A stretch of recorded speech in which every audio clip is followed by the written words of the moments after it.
Lembaga pemeringkat kredit internasional Fitch Ratings merevisi prospek peringkat kredit utang pemerintah Indonesia menjadi negatif dari sebelumnya stabil. Meski demikian, Fitch tetap mempertahankan peringkat Indonesia di level triple B karena mempertimbangkan rekam jejak Indonesia dalam menjaga stabilitas makroekonomi.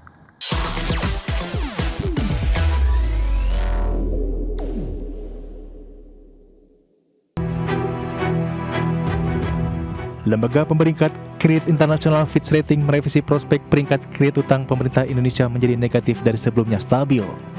Dalam laporannya, Fitch menilai perubahan outlook tersebut berkaitan dengan meningkatnya ketidakpastian kebijakan pemerintah dalam mengelola fiskal dan anggaran pendapatan dan belanja negara. Fitch menyebut terdapat kekhawatiran terkait tergerusnya konsistensi dan kredibilitas bauran kebijakan ekonomi Indonesia di tengah meningkatnya sentralisasi kewenangan pengambilan kebijakan. Meski demikian, Fitch tetap mempertahankan peringkat Indonesia di level triple B karena mempertimbangkan rekam jejak Indonesia dalam menjaga stabilitas makroekonomi. Prospek pertumbuhan ekonomi jangka menengah yang masih baik, rasio utang pemerintah terhadap produk domestik bruto yang relatif moderat, serta penyangga eksternal yang cukup. Namun sejumlah faktor dinilai masih membatasi kekuatan kredit Indonesia, di antaranya penerimaan negara yang relatif rendah, tingginya biaya pembayaran utang, serta indikator tata kelola yang masih tertinggal dibandingkan negara lain dengan peringkat triple B. Fitch memperkirakan pemerintah Indonesia akan mempertahankan kebijakan fiskal yang berhati-hati, termasuk mematuhi batas defisit fiskal 3% dari PDB. Akan tetapi fokus pemerintah untuk mendorong target pertumbuhan ekonomi 8% dan perbesar belanja sosial, berpotensi mendorong bauran kebijakan fiskal dan moneter yang lebih longgar. Dari Jakarta, Tim Liputan IDX Channel.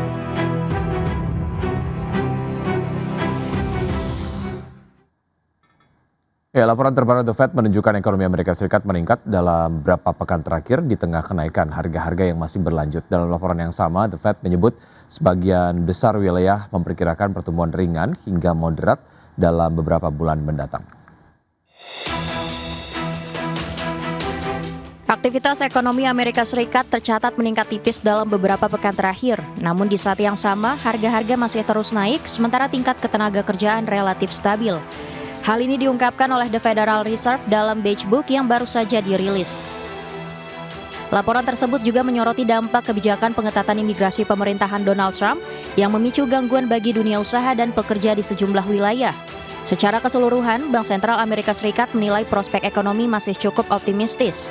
Dalam laporan Beige Book, sebagian besar wilayah ekonomi di bawah pengawasan Bank Sentral memperkirakan pertumbuhan ringan hingga moderat dalam beberapa bulan mendatang.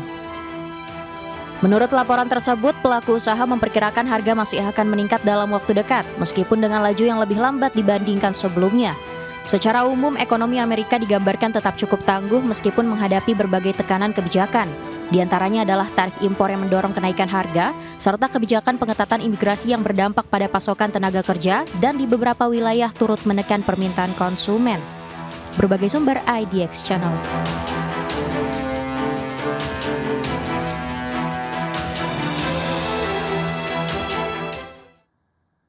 Ya, pemirsa, selanjutnya update dari bursa global. Bursa Wall Street ditutup menguat pada perdagangan di hari Rabu setelah adanya laporan bahwa Iran telah memberi sinyal keterbukaan untuk berdialog dan janji Presiden Donald Trump sendiri untuk menstabilkan pasar minyak, meredakan kecemasan investor tentang konflik di Timur Tengah. Pada perdagangan di hari Rabu, indeks S&P 500 menguat 0,78% ke level 6.869. Dow Jones Industrial Average naik 0,49% ke posisi 48.739 dan Nasdaq Composite yang melonjak 1,29% ke posisi 22.807.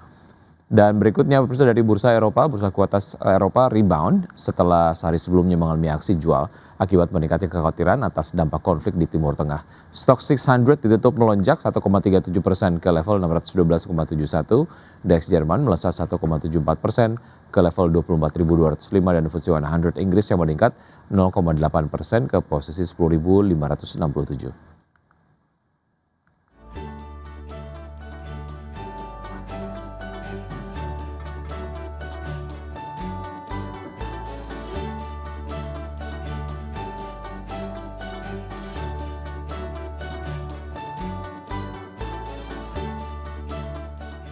Ya, Menteri Keuangan Purbaya Sadewo memastikan anggaran pendapatan dan belanja negara atau APBN masih kuat dalam menghadapi dampak konflik Amerika Serikat dan Israel dengan Iran. Ya, Menteri Keuangan Purbayudi Sadewa mengatakan bahwa pengumpulan pajak pada Januari hingga Februari tumbuh mencapai 30%. Angka tersebut menunjukkan perbaikan signifikan di sektor ekonomi. Selain itu, stabilitas fiskal dan moneter yang menjadi penting saat ini tetap terkendali dengan kepercayaan pasar yang masih tinggi. Sementara terkait dengan potensi kenaikan harga minyak dunia, Purbaya memastikan kenaikan harga minyak saat ini yang menembus $90 Amerika per barel masih dapat ditanggung oleh keuangan negara. Namun demikian, pemerintah telah menyiapkan berbagai langkah antisipatif seperti menyiapkan realokasi anggaran, menjaga stok energi nasional tetap aman, serta memastikan kebijakan subsidi tetap tepat sasaran agar beban fiskal tidak meningkat secara tidak terkendali. Kan channelnya pasti melalui ekspor ataupun melalui harga minyak. Harga minyak udah naik mendekati 80 ya.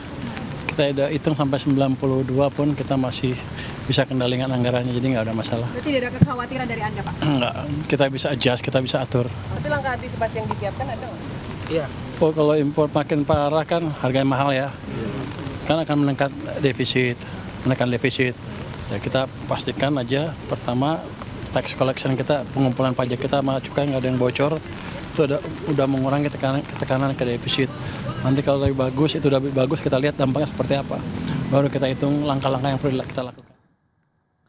Ya, sementara itu Kamar Dagang dan Industri Indonesia memastikan keberlangsungan ekonomi di sektor dunia usaha tetap terjaga dan berkelanjutan. Pasalnya menurut Ketua Umum Kamar Dagang dan Industri Indonesia atau Kadin, Anindya Bakri, kondisi global sedang bergejolak dapat mempengaruhi produktivitas industri segala sektor. Untuk itu, Kadin berharap pemerintah dan dunia usaha swasta terus melakukan akselerasi pertumbuhan di semua sektor potensi perekonomian nasional, termasuk terus memperkuat daya saing industri dan memperluas akses lapangan pekerjaan baru. Ketua Umum Kadin ini optimis bahwa Indonesia bisa melewati tantangan geopolitik dan geoekonomi akibat perang Amerika Serikat Israel terhadap Iran, yang langsung berdampak terhadap lonjakan harga minyak dunia. Dari dunia usaha tentunya kami kompak sesama dunia usaha untuk menenangkan para konstituen kita untuk bisa menjaga tentunya lapangan kerja, itu yang paling penting.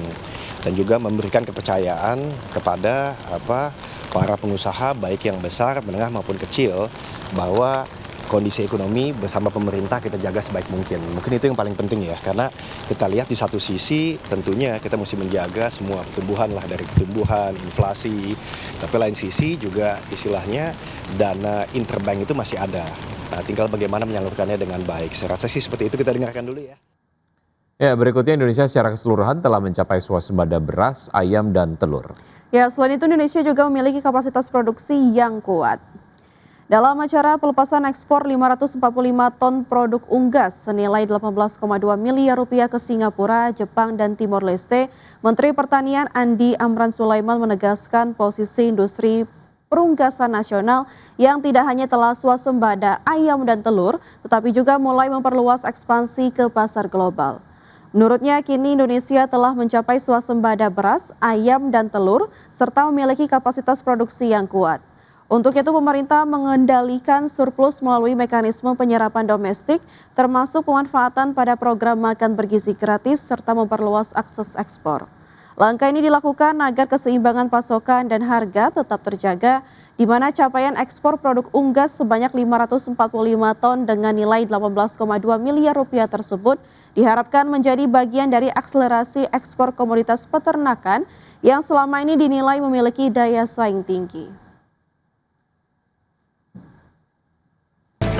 Sekarang ini kita sudah swasembada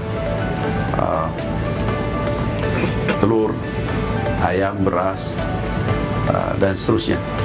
Nah, ini kita dorong ekspor ke negara-negara lain. Ini telur, ini semua olahan ayam dan telur. Nilai sekarang totalnya berapa nilai? 18 miliar. Tapi ini terus menerus. Ini hari ini aja terus kita ekspor. Untuk ayam, telur sudah swasembada dan ekspor. PT Piridam Pharma Tbk melalui anak usahanya PT Etika Industri Farmasi akan meningkatkan kapasitas produksi injeksi steril. Ya, Direktur PT Piridam Pharma Tbk Bejo Stefanus mengatakan PT EIF telah menyelesaikan pembangunan dari perluasan kapasitas produksinya, yaitu Line 3 yang rencananya akan diresmikan pada April 2026. Pembangunan Line 3 dimulai pada September 2024 dan rampung hanya dalam kurun waktu 1,5 tahun. Saat ini kapasitas dari Line 3 telah terpenuhi atau full capacity sehingga membuat perseroan mempercepat proses pembangunan untuk fasilitas Line 4, 5, dan 6 yang akan mengadopsi teknologi terbaru di dalam dunia obat steril.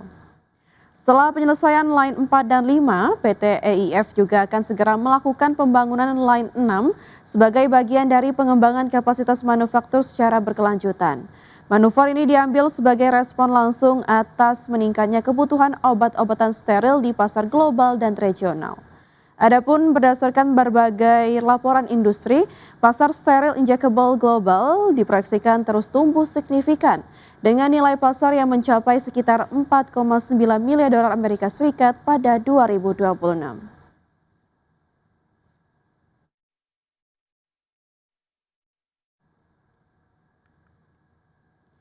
Pemirsa, laba bersih emiten batubara PT Bayan Resources Tbk atau BIAN turun pada akhir tahun 2025. Penurunan ini terjadi di tengah kenaikan beban pokok pendapatan perusahaan dan berikut adalah laporannya. PT Bayan Resources Tbk mencatatkan penurunan kinerja keuangan sepanjang tahun 2025. Berdasarkan laporan keuangan di Bursa Efek Indonesia, pendapatan perusahaan turun tipis 0,58% secara tahunan menjadi 3,43 miliar dolar Amerika Serikat dibandingkan 3,45 miliar dolar pada tahun 2024. Sebagian besar pendapatan Bayan masih berasal dari segmen batu bara yang menyumbang 3,41 miliar dolar pada 2025, turun 0,58% dari tahun sebelumnya. Sementara itu pendapatan non batu bara juga turun 5,01% menjadi 20,09 juta dolar. Di sisi lain, beban pokok pendapatan justru meningkat 9,95% menjadi 2,32 miliar dolar. Kenaikan beban tersebut menekan laba kotor perusahaan yang turun 16,54% menjadi 1,11 miliar dolar. Akibatnya laba bersih yang dapat diatribusikan kepada pemilik entitas induk turun 16,77% menjadi 767,92 juta dolar pada 2025 dibandingkan 922,64 juta dolar pada 2024. Hingga akhir 2025, total aset Bayan tercatat 3,38 miliar dolar dengan liabilitas 680,46 juta dolar dan ekuitas 2,69 miliar dolar. Berbagai sumber IDX Channel.